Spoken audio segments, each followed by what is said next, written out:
Hey guys, so I've never made a video like this because I've never thought I would live an experience like the one I lived. And I told the story of unless your car was lit on fire, I think I have had the worst date of 2020.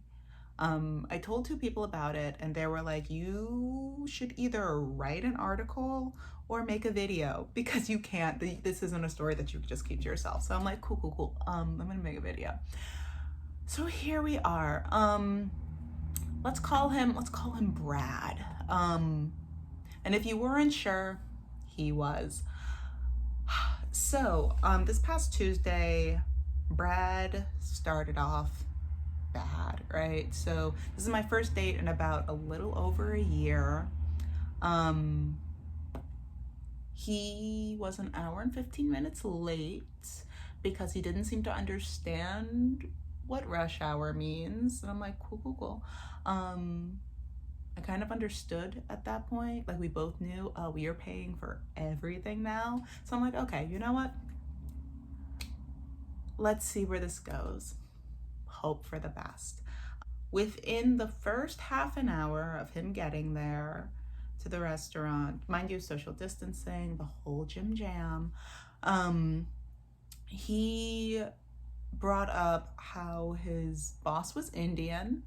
And I'm like, this can't go anywhere well. He said that when he gets mad at his boss, he and his roommate make fun of his boss in an Indian accent. And I'm like, you know that's racist, right? And he's like, no, like, it's different because it's funny. And I'm like, no, but you know that's still racist, right? So at that point, I'm like, I will never see him again. But I'm like, it seems like he's starting to understand that you can't say these things. So let's at least like eat some, let's Shayna eat some more and then go home. So in between strike one and strike two came some backstory of Brad. So the short of it is that Brad grew up very white evangelical Christian and was praised for being all of these things inside a cis white male body. And then after making money doing this and teaching others how to be white evangelical Christians to like not white people, he was like, oh wait, I'm gonna move to New York. And then New York liberalized him, and then he was like, I hate the church and I'm full of rage and all these feelings and I don't know what to do. And I'm like, oh, I know you. I know the person you are now. This won't end well.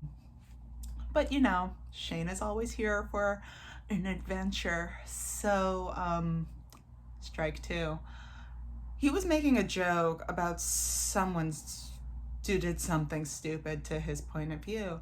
And then he used the R word and like as synonymous to stupid. And I'm like, it happened so quickly. I was like, maybe I didn't hear that. And I was like, did you just say that? And then he was like, no. And I was like, Shayna, come on. You're just driving. It's not 2002. He's not that stupid. Shayna, you're gonna get one more thing to eat. And then you're gonna drop him off at the train station. And then you're gonna be about your way. The things that happen for food. So I'm go grab one more thing. Also, like, made our way by the water. It was pretty. I took the view seat far away from everybody. And I'm like, I don't have to listen to you. I can look at the view. It's so pretty. I have the view of New York. It was in Jersey City, so I have the view of New York. For some reason, he got really defensive about Russian literature. I'm like, shut up, Brad. Here's where things took a turn for the worst. So I was going to drop him off at the train station, as people do. And he, unprompted, starts off with this. Yeah, I feel like I should be really honest right now. So I'm just going to say this. And I'm like, for the love of God, don't say it. You don't have to open your mouth. But he's like, I just gotta say this. I'm not going to vote in 2020 because I think that Biden is just as bad as Trump. Like, if I had to choose between a mediocre date and rape, well, I shouldn't have to choose. At which I felt my spirit. I'm just gonna, please come back. You can't do this. Shayna, food was not worth it. Nothing. I'm like, hold up. You can't leave me right now. Here, So after I was able to reclaim my spirit from the ether, I was like, Shayna, you cannot let Brad leave just as stupid as he came. Like, we get it. You didn't develop the birthing hips. You're not lactating. You don't have to raise this boy. But somebody's got it. Like, he's got to learn something by the end of this whole thing. So at like 11 o'clock at night, I was like, we're going to break down just how problematic everything you just said was. We're going to break this down right now. At which he said more wrong things. One of the most immediate wrong things was, whoa, okay, like, I hear what you're saying, and I think I made a mistake. Like, I didn't mean rape, like rape, I meant like attempted rape. And I'm like, no, shut up. You're saying more worse things. Like, I didn't expect you to say more worse things, so I'm gonna need you to shut up, straight white man. At which point he stopped becoming Brad, whatever his name was, and sometimes you just gotta let him know. So I'm like, straight white man, I need you to truly just shut up and listen to me. Conversation. The lecture started. I should have had my PowerPoint at the ready. I didn't expect to need to do that, but here we are. So it made its way to us talking about how important it is to understand what racist and anti-racist policies are, and how if you're not supporting one, then you're supporting the other. To which he then said, I know what racist policy looks like. Like, I know what the US is doing in other countries. I've been to Haiti. I know what happens in third world countries. And I'm like, I said shut up. Now, at this point, he doesn't know that I'm half Haitian. But I'm like, I really need you to like stop talking and hear me out. Now, to which I then followed, I think I know the answer to this question.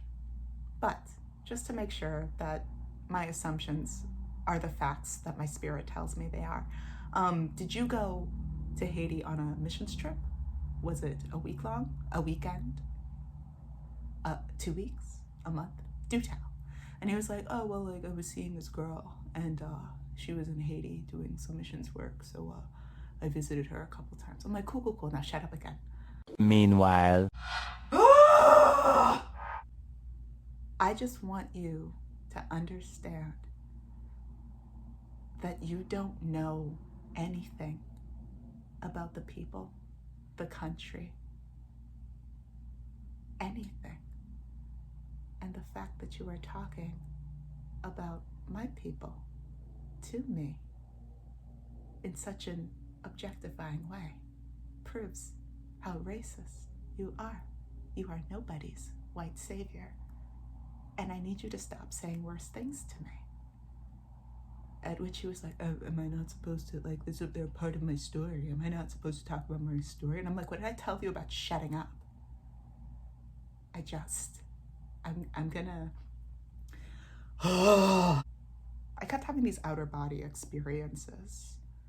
And in these outer body experiences, I heard my ancestors tell me You asked for this. You didn't need to be here. We told you from the moment he was an hour, from the moment he was 20 minutes late.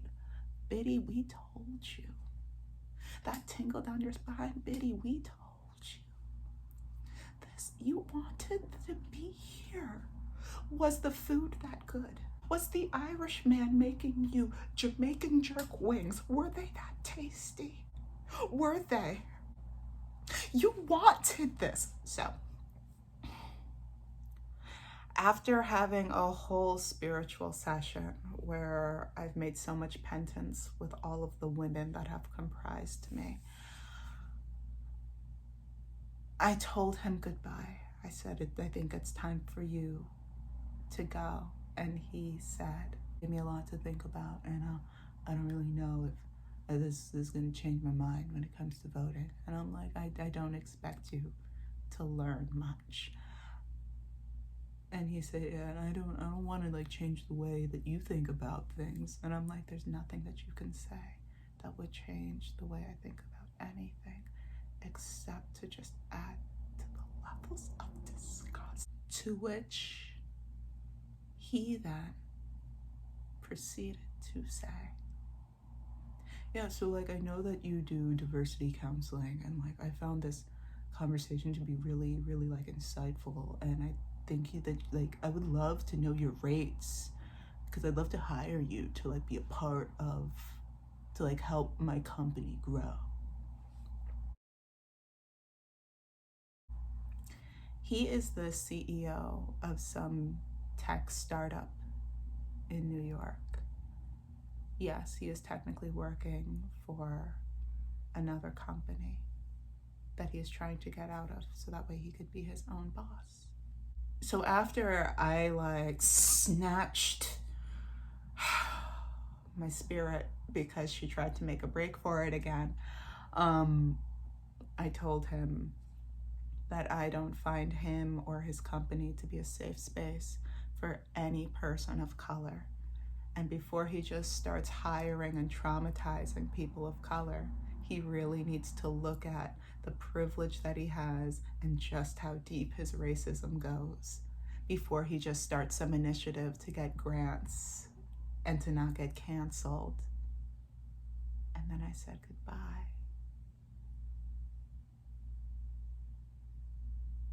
And I think I screamed when I reached my first stoplight. And it was it felt good, but I'm like, wow, that was a first date. Like that was how he was on his best behavior. Like that's how, when you get dressed up and you go for like the job interview of your dreams, I need to make sure that I am on my P's, my Q's, my handwriting is just, I'm gonna be that's him being the best him that he knew how to be.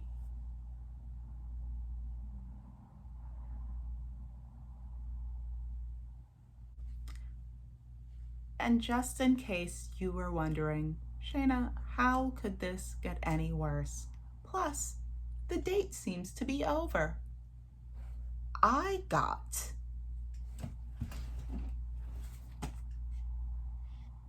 I need Vaseline, my lips hurt. I got 11 mosquito bites. And not just, oh cool, you got a mosquito bite, or like, oh no, you got a mosquito bite. I have allergic reactions. Look at this. Look at this. Look at this. It's like Zuko on my leg. Like, I'm too sensitive for this. These things were raised like cream puffs earlier for the past like 2 days. They're finally down, but like, I work in entertainment. This is my moneymaker. And look at this. Look at this. So I'm gonna close this out while also working towards my light, my natural light source. If you feel in your spirit that your ancestors would disapprove of where you are and who you are with, then listen to it. And if you ask that question, how could this get worse? It always can. And my ladies out there, I just really want you to understand that no amount of free food is worth it. You can eat at home and please the ancestors, or you can eat with rape apologists and be riddled with shame. Yeah, that's all I got. Okay, bye.